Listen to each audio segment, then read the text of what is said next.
बिस्मिल्लाहिर्रहमानिर्रहीम। Mechanics Q category chapter 5 friction हमने start किया हुआ था, जिसके अंदर लास्ट वीडियो में मैंने जो फर्स्ट आर्टिकल का सेकंड केस था उसको किया था। आज हम थर्ड केस करने जा रहे हैं। हम इसको पढ़ते हैं। थर्ड केस को क्या है, कहता है to find the least force necessary just to support a heavy particle on a inclined plane. ठीक है, कहता है आपके पास एक इंक्लाइन प्लेन है पहले की तरह, और आपके पास एक क्या है, पार्टिकल है। और आप क्या करें, आप उस पार्टिकल को वो नीचे अगर स्लाइड कर रहा है तो उसको स्लाइड करने से रोकने के लिए ऊपर एक जस्ट सपोर्ट करने के लिए एक फोर्स की ज़रूरत होगी। वो फोर्स कम से कम कितनी होगी, उस फोर्स को फाइंड करें। तो हमने वो फोर्स फाइंड करनी है। ठीक है, हमारा काम ये है।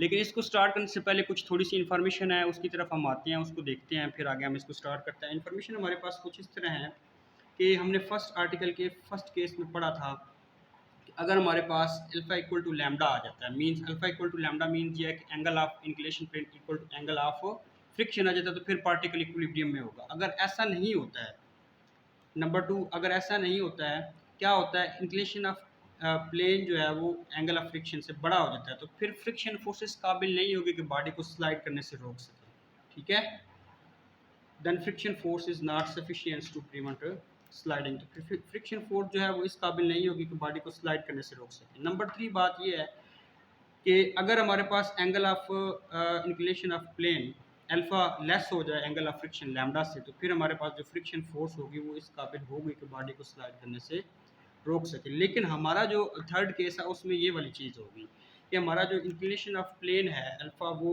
एंगल ऑफ फ्रिक्शन से बड़ा होगा, जिसकी वजह से हमारी फ्रिक्शन फोर्सेस काबिल नहीं होगी कि बॉडी को स्लाइड करने से रोक सके। तो फिर हमें बाहर वाली एक बैरूनी एक्सटर्नल फोर्स की ज़रूरत पड़ेगी, उसको सपोर्ट करने के लिए, उसको गिरने से बचाने के लिए, उसको नीचे जाने से बचाने के लिए। तो वही फोर्स हमने फाइंड करनी होगी। तो सबसे पहले हम क्या करते हैं, हम इसकी इसकी डायग्राम बनाते हैं। तो हमारे पास क्या है, हमारे पास प्लेन है, इन प्लेन है हमारे पास। हम प्लेन बनाएंगे एक,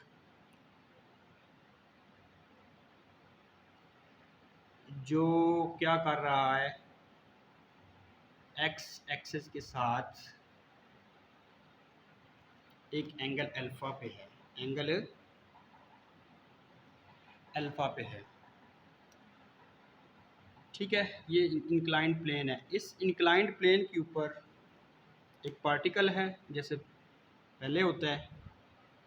अगर इस पार्टिकल का मास जो है वो m है, इसका वेट क्या होगा, mg होगा, और इसके ऊपर एक ऊपर की तरफ नॉर्मल फोर्स होगी r। ठीक है जी, तो हम क्या करते हैं, लिखते हैं क्या, let mu be the coefficient of friction and lambda be the angle of friction. हम क्या करेंगे, हम लिखेंगे let mu be the coefficient of friction and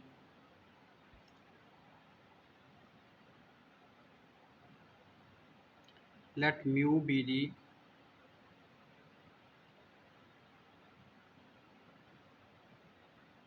coefficient of friction and lambda is angle of friction हो, और क्या हो, and if जो angle of inclination of plane alpha है वो ग्रेटर देन लैम्डा हो, तो फिर क्या होगा, देन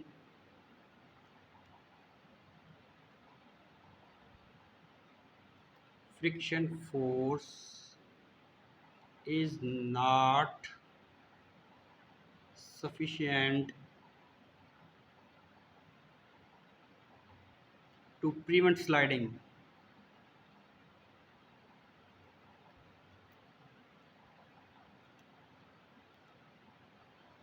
तो फिर फ्रिक्शन फोर्स जो है वो इस काबिल नहीं होगी कि बॉडी को स्लाइड करने से रोक सके।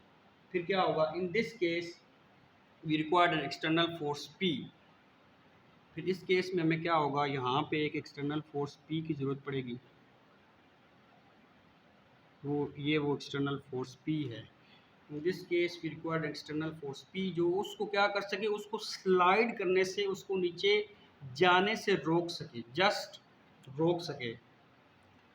तो अगर ये पी है तो ये प्लेन के साथ कोई ना कोई एंगल बना रही होगी। अगर ये वो प्लेन के साथ एंगल जो बना रही है पी वो थीटा है, तो इसके दो कंपोनेंट होंगे, एक horizontal component P cos theta और एक इसका होगा जी ये vertical component P sine theta. ठीक है, ये दो इसके कंपोनेंट भी होंगे फोर्स के, एक horizontal component P cos theta और एक vertical component P sine theta. अब हमने क्या किया है,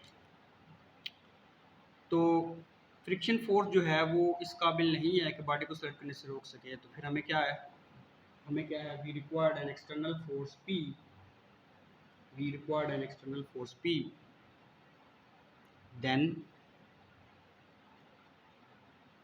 वी required an external, मतलब बैरूनी फोर्स, बाहर से एक फोर्स लगानी पड़ेगी P, then we required external force P to prevent, किसके लिए ज़रूरत है हमें, टू प्रिवेंट द मोशन, यानी मोशन को रोकने के लिए, एंड मेकिंग एंगल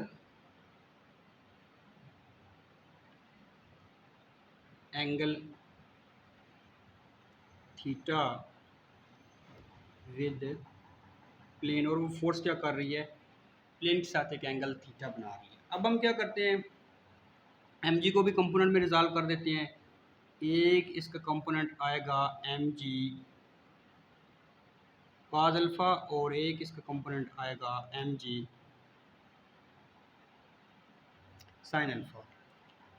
अब हमारे पास फ्रिक्शन फोर्स कहाँ है, फ्रिक्शन फोर्स भी तो कहीं ना कहीं होंगी।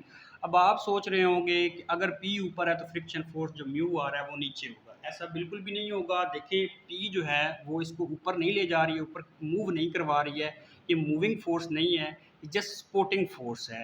ये जस्ट इसने इसको सपोर्ट किया हुआ है, गिरने से बचाया हुआ है, सिर्फ इसको रोका हुआ है, मूव नहीं करवा रही है। तो इसलिए जो है हमारे पास, क्योंकि ये पहले नीचे स्लाइड कर रहा था, मूव तो ये नीचे कर रहा था, नीचे आ रहा था, तो इसका मतलब है कि जो फ्रिक्शन फोर्स म्यू आर होगी वो ऊपर की तरफ होगी, नीचे की तरफ नहीं होगी। बेशक पी ऊपर है लेकिन पी जस्ट सपोर्टिंग फोर्स है, not moving force. So that is y mu R is upward the plane because body was moving downward. अब हम क्या करते हैं, सारी फोर्सेस आ चुकी हैं पार्टिकल के ऊपर, सारी फोर्सेस मैंने शो करवा दी हैं। अब हम इन सारी फोर्सेस को कंपोनेंट में लेके जाते हैं, रिजॉल्व करते हैं हॉरिजॉन्टल एंड वर्टिकल जैसे पहले करते हैं, और हम प्रूव निकालने की कोशिश करते हैं। तो हम क्या करते हैं जी,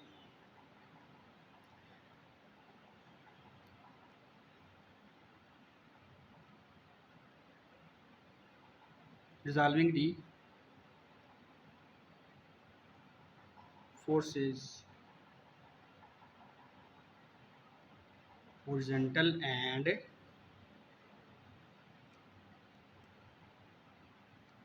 वर्टिकल। अब हमारे पास पी जो है, ये वाला पी जो फोर्स आपको नज़र आ रही है ये नहीं यूज़ होगी, इसकी जगह पे इसकी कंपोनेंट पी का थीटा और पी सैन थीटा हम लेंगे। ठीक है, इसलिए कंफ्यूज नहीं होना। Same as is M G को नहीं लेंगे हम, एम जी का अल्फा और एम जी सैन अल्फा जो उसके कंपोनेंट हैं उनको लेंगे। तो सबसे पहले हम देखते हैं कि हमारे पास जो आर और पी सैन थीटा ऊपर हैं इनके इक्वल क्या आता है। हमारे पास क्या है, R plus P sine theta, इसके इक्वल आएगा एम जी काज अल्फ़ा। ये इक्वेशन नंबर 1 बनेगी। इनके अपोजिट इनके का एम जी काज अल्फ़ा है। इसी तरीके से ये जो पी काज थीटा ये एक ही फोर्स है ऊपर की तरफ, और इस तरफ सॉरी दो फोर्सेज हैं, पी काज थीटा और म्यू आर, और इस तरफ क्या है एम जी साइन अल्फ़ा है। तो दूसरी जो हमारे पास आएगी, हमारे पास क्या आएगा, P cos theta plus mu R is equal to M G sine alpha.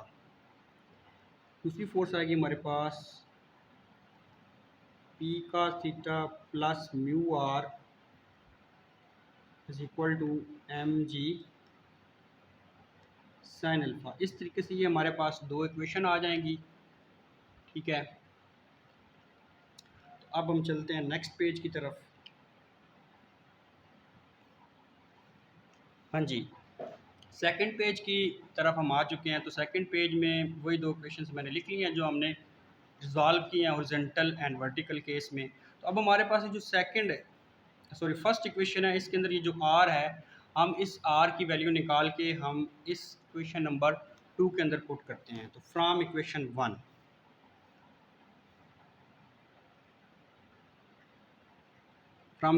हमें r मिलेगा, r is equal to mg cos alpha minus p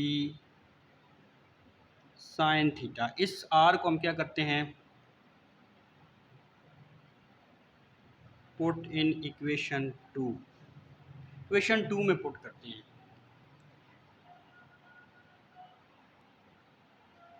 equation 2 में हम पुट करते हैं तो इक्वेशन 2 जो है वो है हमारे पास क्या, p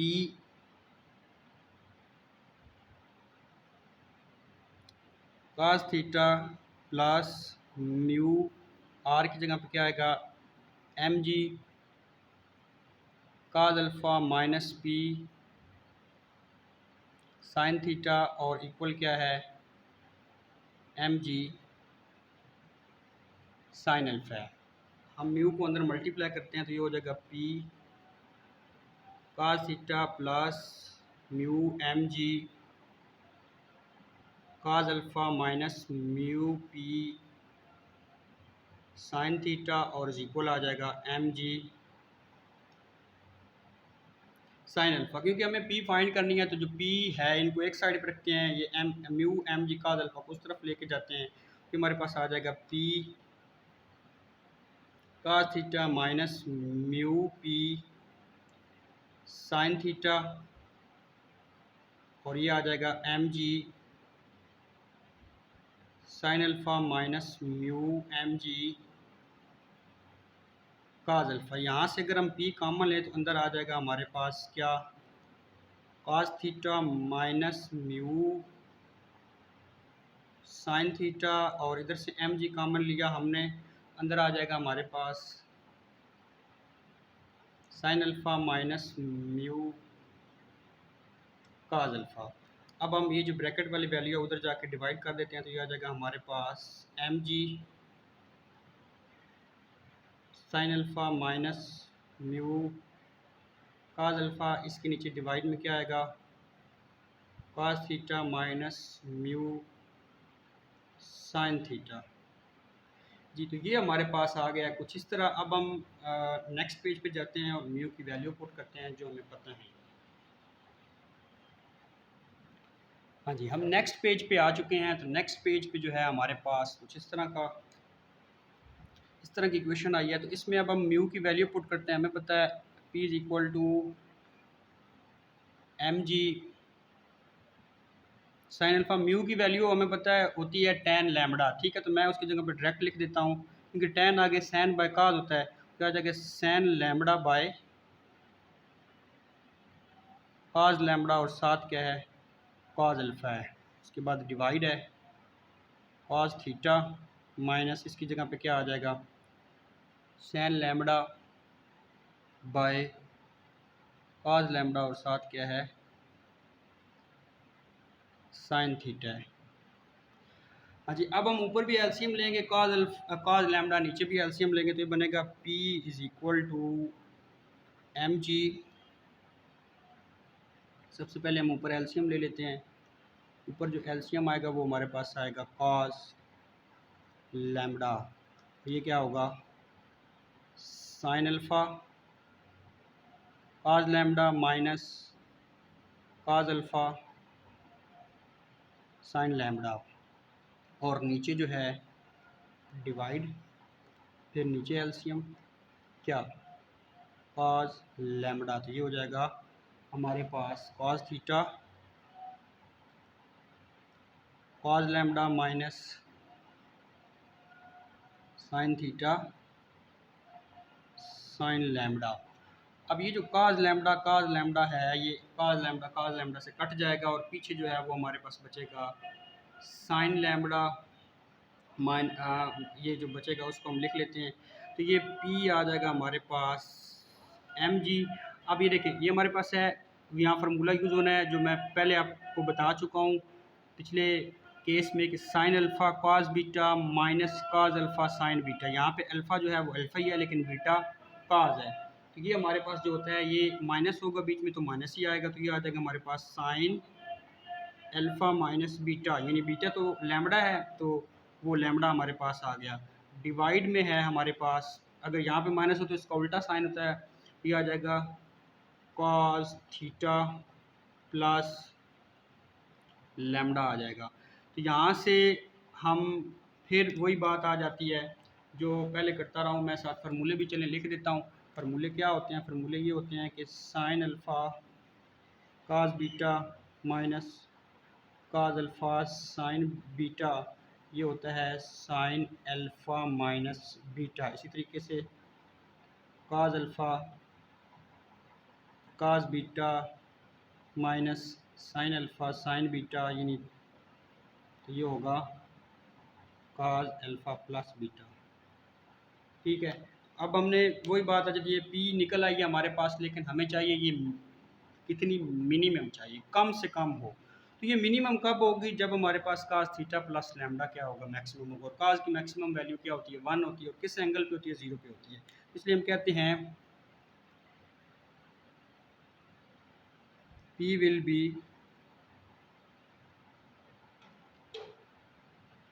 minimum when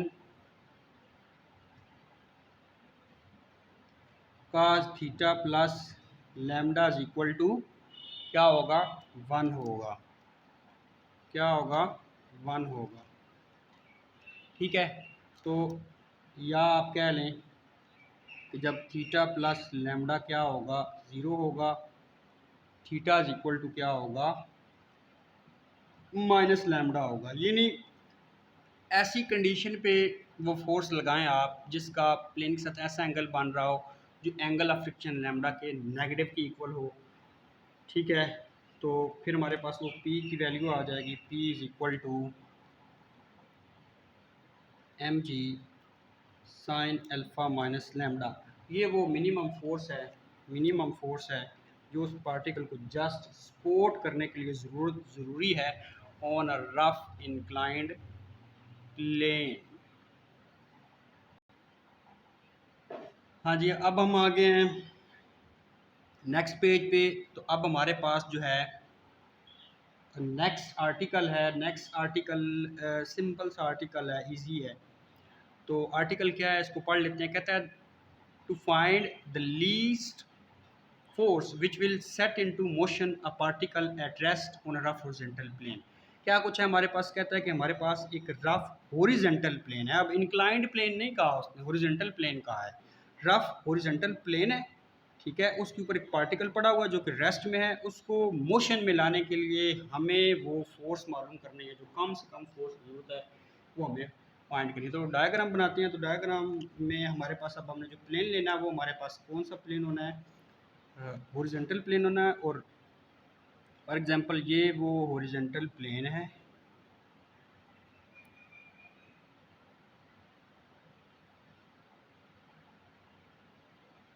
ये वो हॉरिजॉन्टल प्लेन है। This is a horizontal plane, not a inclined plane. Horizontal plane, इस हॉरिजॉन्टल प्लेन के ऊपर एक पार्टिकल पड़ा हुआ है।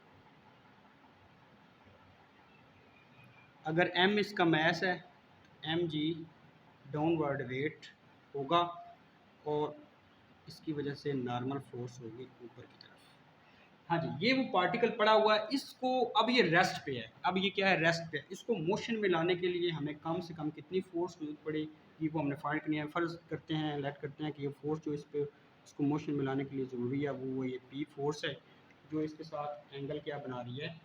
थीटा बना रही है। अगर इसके साथ ये एंगल थीटा बना रही है, ये वाली फोर्स हॉरिजॉन्टल प्लेन के साथ, तो इसके दो कंपोनेंट आएंगे। एक हॉरिजॉन्टल कंपोनेंट होगा पी कास थीटा, अगर ये एंगल इसका प्लेन से थीटा है, और एक इसका वर्टिकल कंपोनेंट होगा क्या? P sine theta.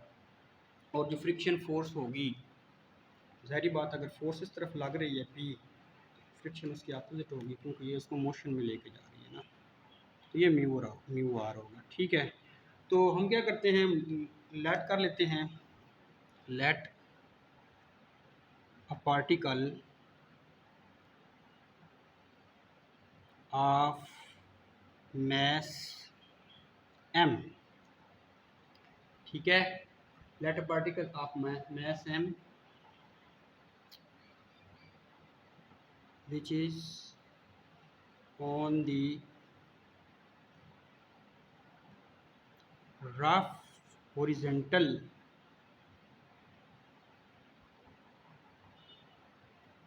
plane, which is on the rough horizontal plane. अब हम करते हैं let P be the required force,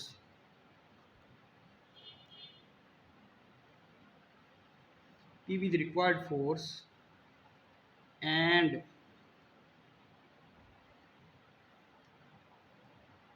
making angle theta with plane. तो ये हम निकाल लिया, डायग्राम बना लिया, तो सारी फोर्स जो पार्टिकल के ऊपर लग रही हैं वो मैंने कर दिया है शो डायग्राम में। अब हम इनको हॉरिजॉन्टली और वर्टिकली रिजॉल्व करते हैं।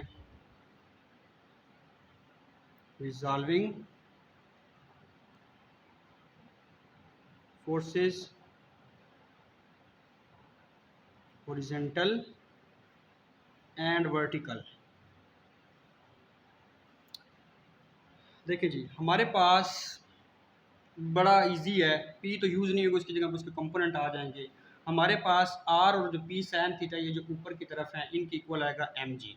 एम जी को मैंने कंपोनेंट में रिजॉल्व नहीं किया है इस दफ़ा, तो क्या आ जाएगा R plus P sine theta is equal to M g आएगा, क्योंकि मैंने एम जी को कंपोनेंट में रिजॉल्व नहीं किया तो इसलिए एम जी तो फिर यूज़ होगा ना।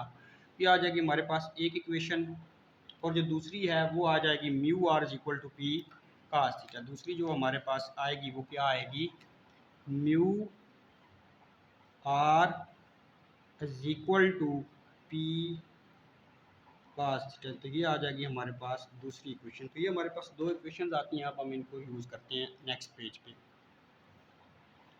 हाँ जी, हम नेक्स्ट पेज पे आ चुके हैं। तो नेक्स्ट पेज पे अब हम क्या करेंगे, इक्वेशन वन जो है, ये वाली इक्वेशन वन हमारे पास, इसमें से हम ये आर की वैल्यू निकालेंगे और ये आर की वैल्यू हम यहाँ पे पुट करेंगे। तो देखते हैं क्या आता है। From one R is equal to M g minus P sine theta. इसको क्या करेंगे हम, put in to mu, R की जगह पर क्या आया, m g minus P sine theta is equal to P cos theta.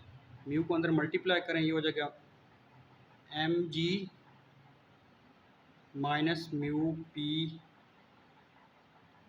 Sign theta is equal to P cos theta. तो ये म्यू एम जी इधर ही रहेगा, पी वाले एक साइड पे कर लेते हैं, ये P cos theta plus mu P sine theta हो जाएगा। अब इन दोनों में से पी अगर हम कॉमन लें तो हमारे पास अंदर क्या आएगा, cos theta plus mu sine theta. इसको सीधा करके मैं लिखता हूँ, चलें पहले डिवाइड करें, तो ये आ जाएगा mu m g divided by cos theta plus mu sine theta is equal to P.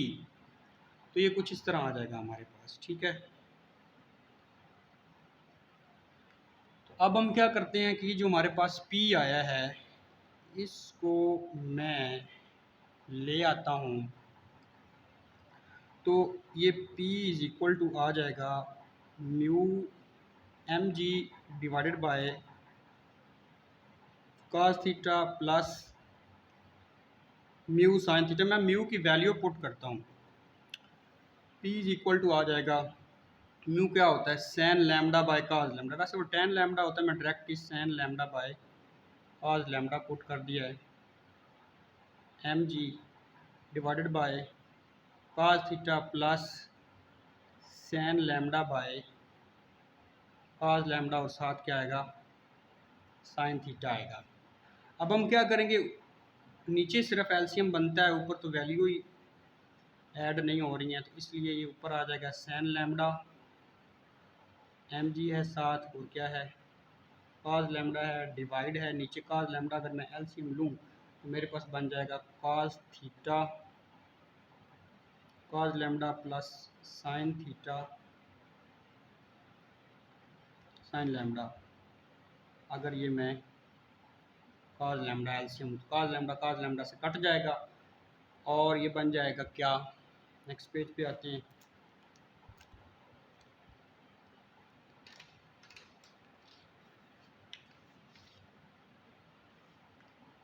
हाँ जी, तो ये हमारे पास क्या आया था, P is equal to sine lambda और साथ इसके एम जी था, एम जी,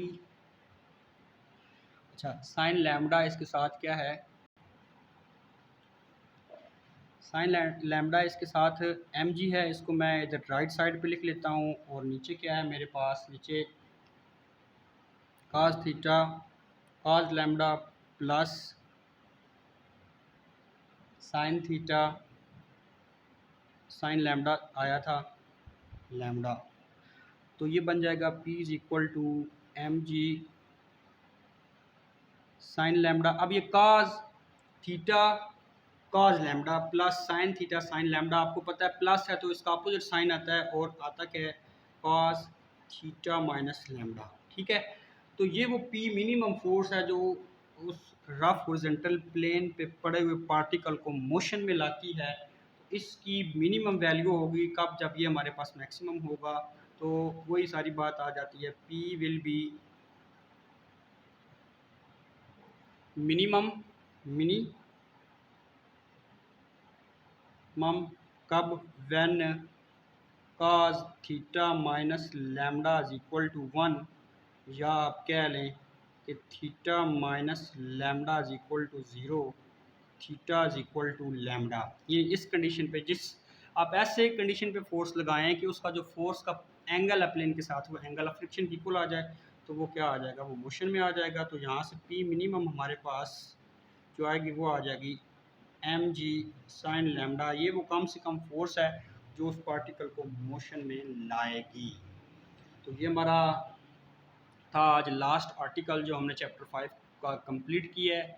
नेक्स्ट इंशाल्लाह जो है वो मैं चैप्टर 5 की जो एक्सरसाइज है उसको स्टार्ट करूँगा। उसके एक दो क्वेश्चन जो हो सके वो हम करेंगे, और उसके बाद फिर आगे फर्दर क्वेश्चंस करेंगे।